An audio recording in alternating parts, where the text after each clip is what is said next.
quando a gente fala defenda o voto popular, isso representa muita coisa. Isso representa defender a própria democracia, que se expressa através do voto popular, mas que foi muito ameaçada.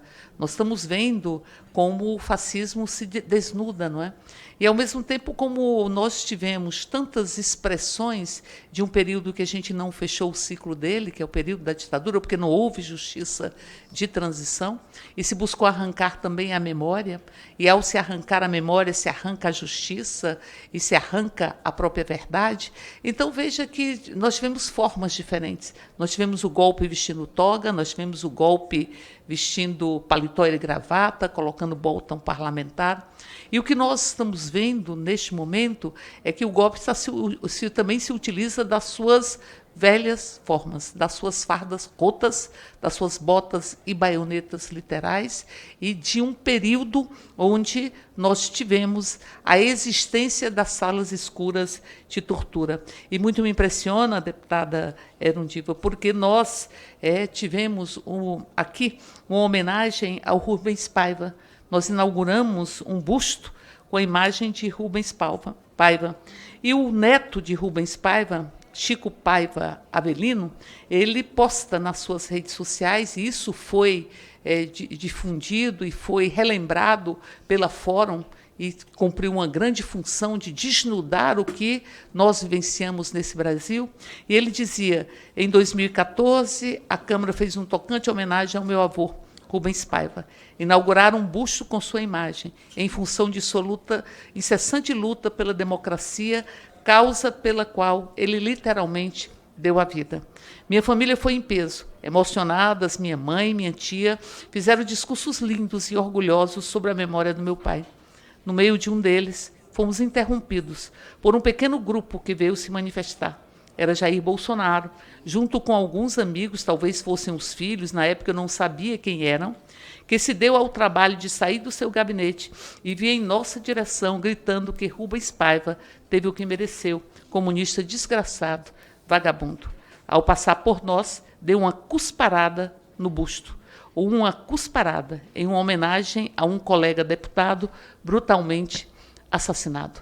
Então, portanto, nós tivemos na presidência da República quem nunca escondeu seu afeto para com a tortura, quem nunca escondeu que a bandeira nacional, na sua concepção, deveria ornamentar essas salas escuras de tortura e deveria carregar o insuportável cheiro do veneno, o insuportável cheiro do sangue dos povos indígenas e do sangue das pessoas que lutaram pela democracia. No seu gabinete havia um cartaz onde ele dizia, com gráficos, ele dizia: quem procura osso é cachorro. Ele estava se referindo à luta dos mortos, familiares de mortos desaparecidos, que é uma luta que a deputada Erundiva leva e carrega em todos os momentos da sua vida parlamentar e da sua vida em defesa do povo brasileiro.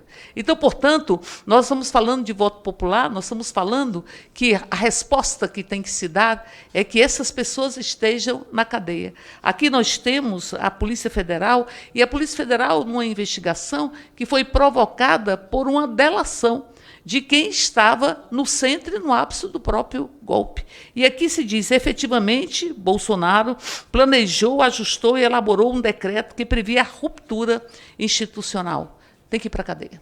Tem que ir para a cadeia em nome da própria democracia. E é muita ousadia fascista, porque o fascismo acha que pode se desnudar, que pode passear e dançar sobre os tapetes da própria república. É muita ousadia se defender aqui uma anistia que é a impunidade a todas as tentativas, e foram diversas.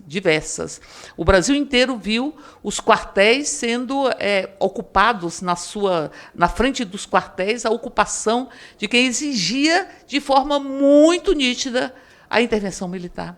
Nós vimos o dia 7 de setembro, onde houve um enfrentamento ao próprio Supremo. Nós vimos os tanques que foram colocados aqui na frente da Câmara quando estávamos votando o voto impresso. Nós vimos tudo isso. Tudo isso. E o golpe só não se efetivou porque 2 comandantes de força, ou seja, o comandante da aeronáutica e do exército, se recusaram a fazê-lo, senão ele teria acontecido.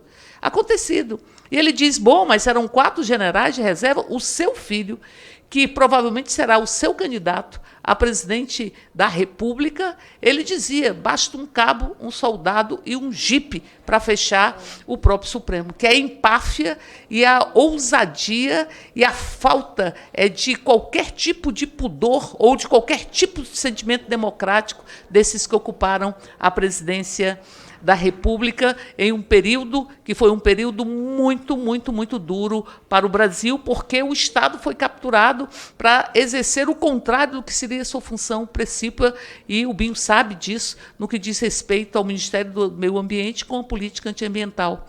E eu digo tudo isso porque o voto popular ele também se expressa na construção de mandatos, da qualidade do mandato do Glauber.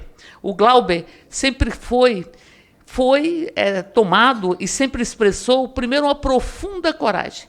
E muitas vezes a fala do Glauber arrancava de nós uma única frase: você me representa. Você me representa. Representava muita coisa. Representava a coragem de denunciar o golpe que se escondia atrás de uma toga. Glauber foi um dos primeiros a falar, é juiz ladrão. E era juiz ladrão. Que se tem um time de futebol, se tem um jogo de futebol, e o juiz, ele combina com a vitória com um lado dos que estão em campo, a gente chama de quê? De juiz ladrão. E Glauber representou muitas vozes ao chamar de juiz ladrão. Muitas vezes enfrentou a lógica fascista que ocupava a presidência, ou que ocupa a presidência da Câmara Federal. Por isso, Glauber, que tem sido vítima de um processo, já tentaram nos calar, já tentaram e fizeram um processo contra mulheres. Eu, deputada Sâmia, Talíria, Juliana Cardoso, enfim, foram mulheres que chamaram de assassinos, que são assassinos. Os que aprovaram o marco temporal são assassinos e devem ser chamados de assassinos. A sinceridade. E a sinceridade, a coragem e o compromisso com a democracia e com a liberdade não podem ser cassados dessa Câmara. Porque caçar o Glauber significa isso.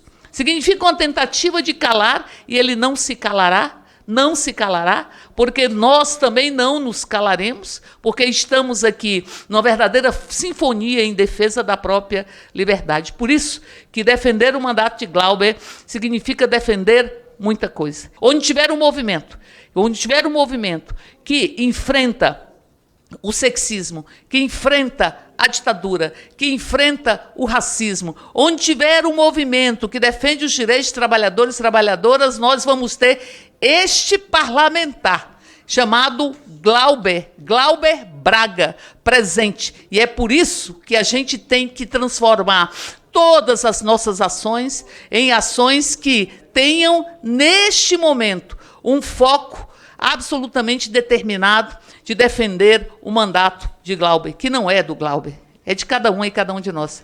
Todos nós e todas nós que não queremos mais falar pelas nossas marcas, pelas nossas feridas, que não queremos mais os band-aids nas feridas do nosso cotidiano, mas queremos um país sem cercas, sem manicômios, sem armários, um país onde não tenhamos senzalas. Todos nós temos hoje uma função a ser desenvolvida. Nós vamos levar o Glauber Fica para todos os cantos. Esse mandato é do povo brasileiro. Esse mandato é do povo que não se verga, que não tem medo de lutar. É do povo que repete os panteras negras, quando dizia: o poder do povo vai fazer um mundo novo. E porque nós acreditamos e lutamos por esse mundo novo, e que este parlamento deixe de olhar para o chão, de falar para o lado, e que abrace os anseios da própria população, é que eu encerro esta audiência pública